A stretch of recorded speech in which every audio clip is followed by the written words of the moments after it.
Միջև դուք կամուսնանաք, միջև դուք միասին կկանգնեք խորանի առաջ եւ ուխտ կկնքեք համատեղ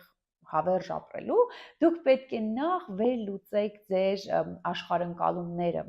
ձեր սկզբունքները, ձեր արժեհամակարգերը եւ գտնեք, որոնք են այն կարևորագույն կետերը, տեղերը, որտեղ չկան համընկնումներ, որտեղ դուք բախվում եք, որտեղ դուք ճյուղավորվում եք, որտեղ հետագայում դրանք իսկապես կարող են խնդրահարույց լինել եւ ամեն ինչ փչացնեն։ Այնպես որ ընկերներ, ովքեր կցանկանան այս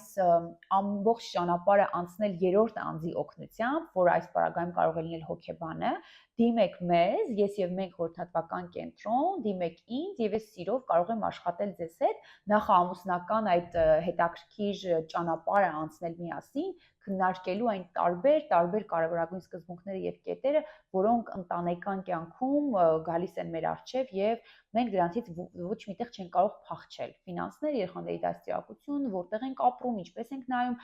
մեր ծնողների հոգատարությանը վերաբերող հարցերին եւ նմանօրինակ շատ ու շատ հարցեր։